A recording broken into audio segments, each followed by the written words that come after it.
I personally think one of the main things that have got me here is kind of persistence. It's a bit old-fashioned and there's nothing magical about it, but there's been a lot of times in my life I have just persisted and not stopped.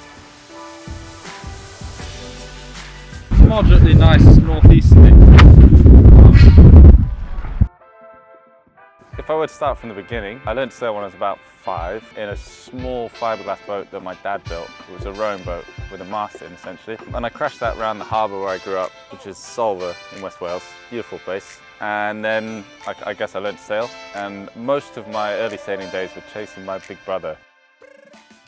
My dad was a boat builder and a sailing instructor by trade, and he built this little indestructible boat that I think his main idea is that he would give it to me and I'd go away and stop being a nuisance, and that I wouldn't be able to break it, which he was wrong about actually, because I broke the rudder when I crashed it into a rock. It sort of taught me and my brother how to sail, and it was good fun. It had some little wheels on the back, so when you're done you just pulled it up the slipway, and we just, you know, pitch up, camp at the club for the weekend, go sailing. It was usually a pretty cold experience, but it was good. You know, we camped all around the country, went to some really interesting places.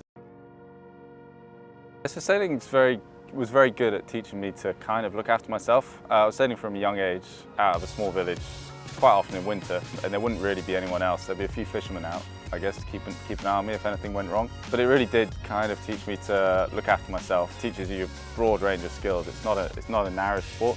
There's a huge amount to it, and I kind of got on with trying to learn about all these things quite independently, and usually my main method of learning was to go and make mistakes and screw it up first time round, and then slowly get better at it. And all that kind of did give me a lot of confidence that maybe when you're at school or you've got other things going on in life, you can't find that confidence when you're growing up. But there was one thing that was teaching me a huge amount, and it took me around the country to meet different people, and that was really valuable.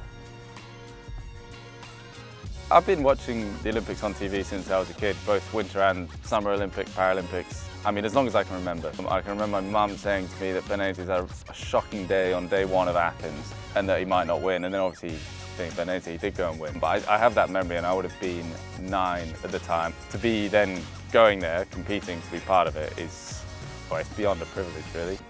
It's not something I ever realistically thought would happen until I actually got the call saying, yep, you're going. It just seems so far away that now to be going, to say it's an honour is a bit of an understatement, really. It's so much bigger than me or just the team. You're part of something massive, really. It's actually a lot easier to be inspired by the work your friends are doing in pushing themselves than it is to be inspired by something that's on the TV, because that's real life.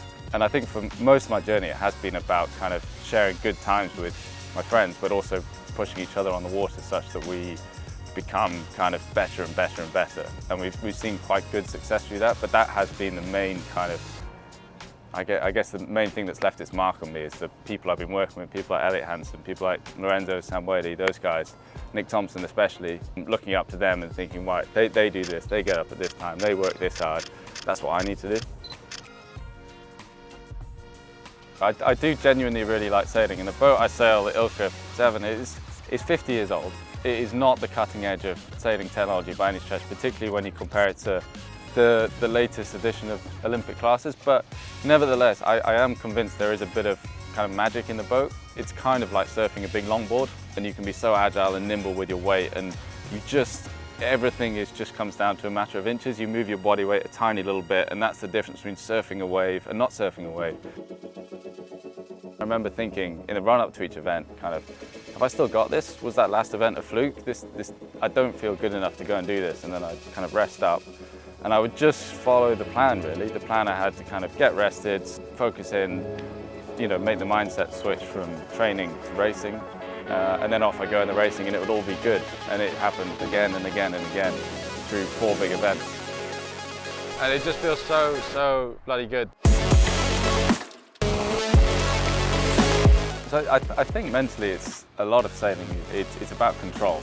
You know, your emotions go up and down, and it would be pretty weird to try and suppress the emotions of feeling happy when something goes well, or feeling sad and angry about something that goes badly. But whilst all those emotions are going up or down, you still have to execute a skill with an immense amount of precision. And that is what the game's about, really. Is you can be happy, you can be sad, you can be frustrated, you can feel like you've lost everything. You just have to never give up. My goal, without doubt, is to win a medal. I know that I can. So that's what I'm motivated to do.